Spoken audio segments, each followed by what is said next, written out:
China's goal of providing this family doctor service. Its goal is to provide more than 30% of its entire 1.3 billion Chinese population by the year 2017, and then to the entire population by the year 2020. I would say this is a quite ambitious goal. Do you think this is realistic? Let me start with Professor Fang here. I think it is very difficult to realize this goal, at the same time maintain the healthcare quality. You know what, in China we have 1.4 billion people, and then if 1,000 people has one family doctor, we need to have 1.4 million family doctors. According to the latest statistics, China only has about 3 million doctors or doctor assistant now. So in other words, you cannot produce so many family doctors in a short time, like 5 years. You mentioned a ratio 1 to 1,000. Right. Evelyn, what's a good ratio? What's a good doctor to patient ratio? So it depends on your scope of practice. I think one, just to clarify, so family medicine is a specialty, and to be different than 家庭医疗, which is home health.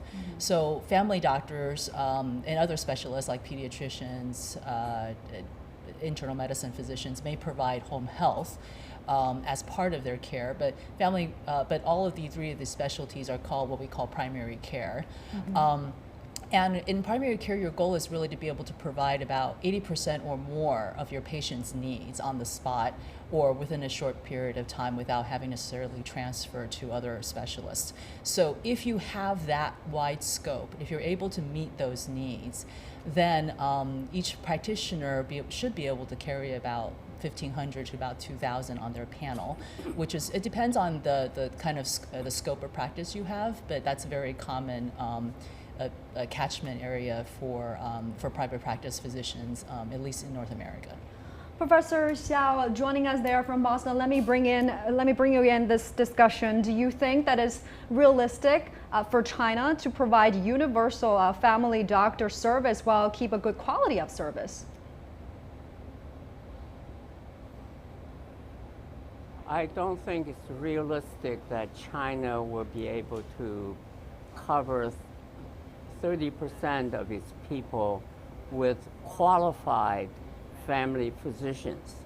As other speakers already explained, family medicine is a specialized area, and I like to add one of the special training they need is how to prevent chronic disease.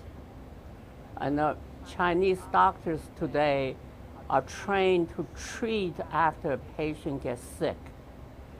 So training the family physicians will require new curriculum, new teachers, and a new orientation.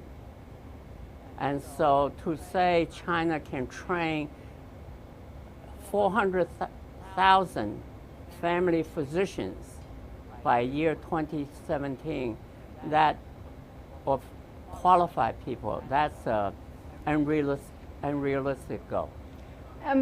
Dr. Hsiao just mentioned the family doctor is actually a specialized area, but to the contrary, people here in China does not perceive it that way. They have this general preference to go to a specialist for direct diagnosis rather than go to general practitioners. This is just something to do with habit. How do you think we can reverse this mindset, Professor Fang? At the very beginning, we should have a mechanism. For example, we should have a provider payment mechanism. Say we don't use the fee-for-service, we use the capitation. So the capitation provide the hospitals or the physician to have some incentive to cut the costs and provide high quality care.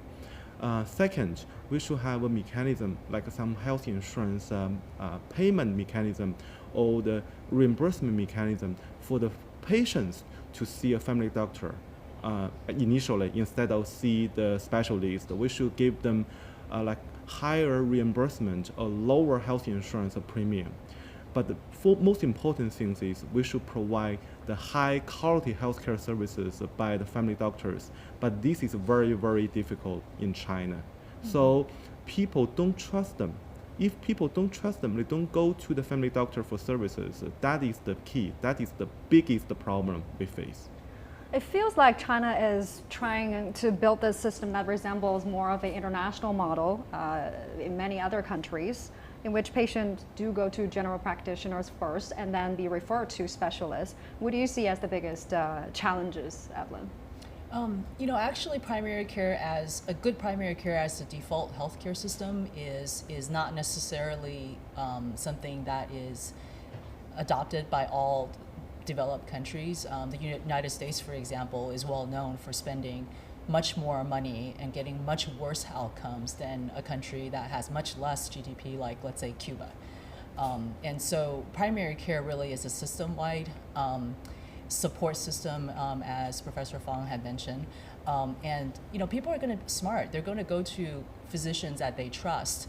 And so I think the current focus of the government, although very ambitious and may not necessarily happen, as the other guests mentioned, in the next 5 years, but their focus in terms of putting the resources there, mandating master level or even PhD levels for Chuanke, for Chinese family physicians, as well as making sure that they get broad training and good training is important. The change since I've been here in China and since 2005 in terms of the resources being put into 全科培训, so the training of family physicians is astounding. It's amazing. It's good to see. It lifts my spirits. It's very similar to what we saw in the U.S. after the Second World War, when it was very difficult to find general practitioners as physicians flocked to the major cities to work in big hospitals with big technologies. So at that time, there was also very few primary care physicians, and thus the creation of the family medicine specialty to meet that need. So I see that transitioning happening in China. It may not happen in the next 5 years, but at least I think the goal is there and the will is there, and hopefully we'll be able to see it soon enough.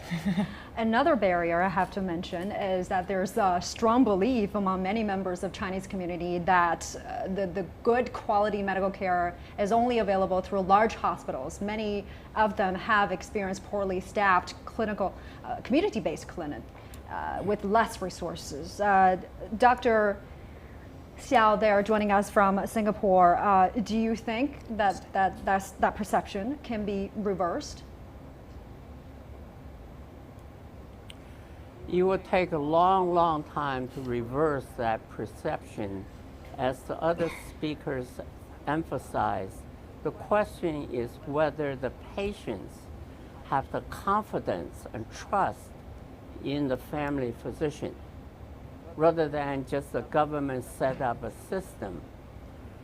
China has already tried to set up a primary care system through the community health centers, but the patients bypass them, go to the tertiary hospital outpatients for health care.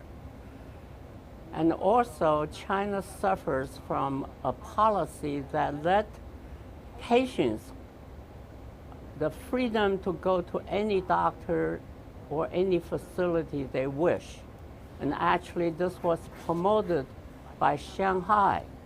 Even 10, 15 years ago, when Shanghai asked me to be a consultant for how to construct a primary care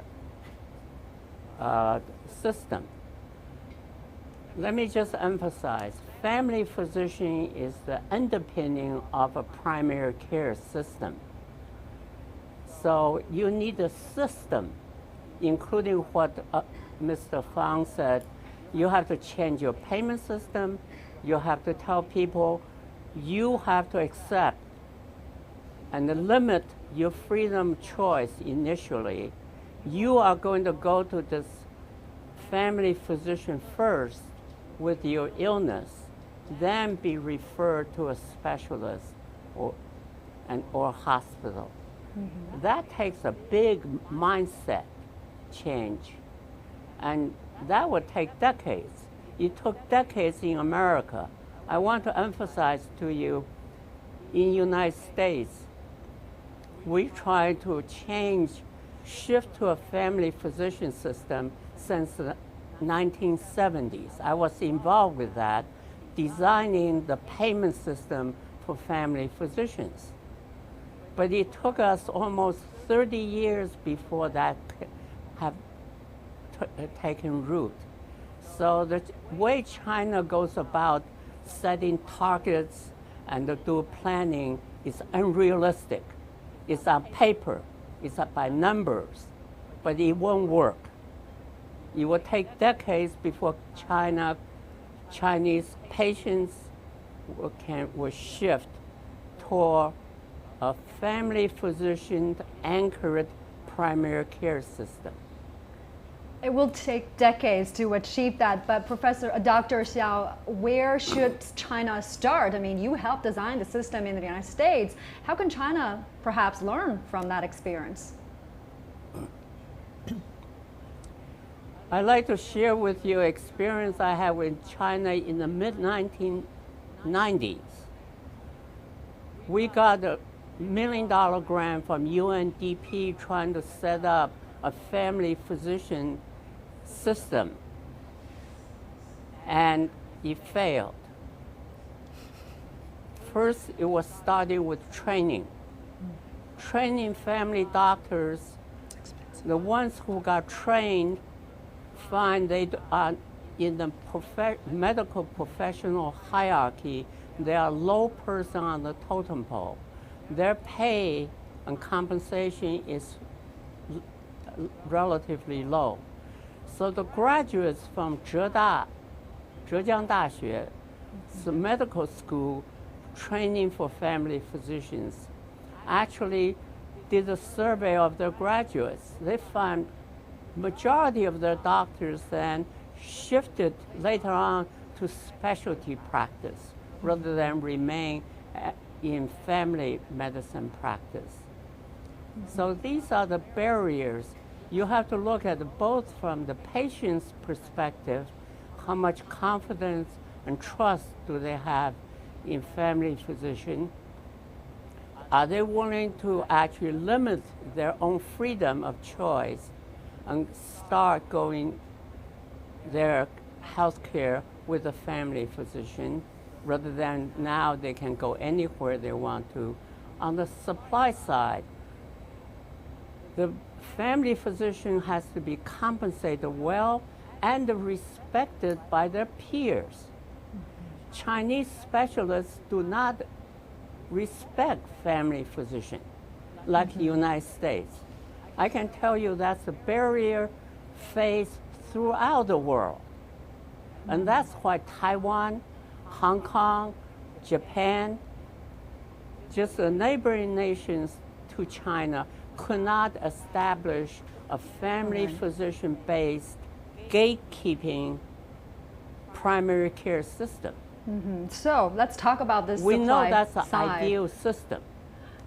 Let me bring in Professor Fang here. So Dr. Hsiao just mentioned family doctors are not respected like other specialists. And you earlier mentioned we simply do not have enough general practitioners, but the government has set this goal of training 400,000 general practitioners by the year 2020. But how? Because many recent medical graduates are really uncertain about their career. They don't see their career progression as that visible or viable as that of in large teaching hospitals. So how can the government develop a way to attract or to retain these medical graduates? First, the family practitioner or general practitioner in China, not only in China but also in other countries, as Dr. Hsiao mentioned, is not very attractive to the medical students.